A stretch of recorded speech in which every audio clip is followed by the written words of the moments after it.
Alright guys, this is the unbox of the USA flagpole tailgate mount. And what you'll get is, you won't get the flags, you gotta buy them separate. But you'll end up having a 5-foot flagpole and the tailgate mount itself. And it should mount just like this. And what you're going to do is remove this plate, bolt this back on there. So we'll get to that. What you'll need, 3/8 drive, T30 torque bit, or you can use a 3/8 drive on the drill. And that's what I'm using.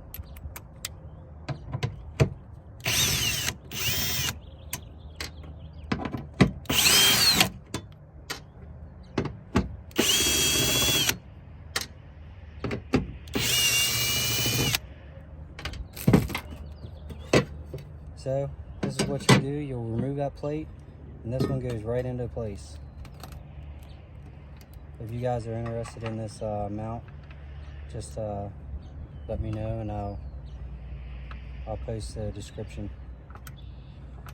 But I got two different flags. I got an American flag and I got, if you can see it, it's a all gray flag, it says Jeep in American letters. And then I have an all-American flag. These are about 40 bucks a piece. Each flag, they're 3x5s. And then your flagpole itself is around, I think 5 foot, 5.5 feet, something like that.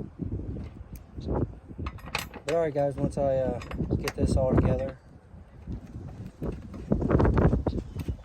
I'll show you what it looks like with the flagpole and the flags on.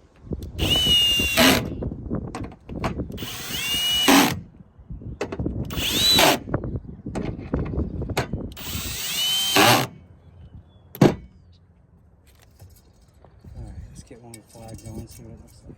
Alright guys, now the flag's on. You just put the pole back in until you find the hole. That's what she said. And then there you go. And I would save this for if you ever want to take this off. I'm gonna leave it on, but just take the pole out from time to time. And that is the install, guys, if you guys want to see. And that's what it looks like, guys. So you have your flag, your 5.5 foot flagpole. And like I said, it mounts right to the center of the bed. And you can choose the flag you want. It's not a bad look. I like it. What do you guys think?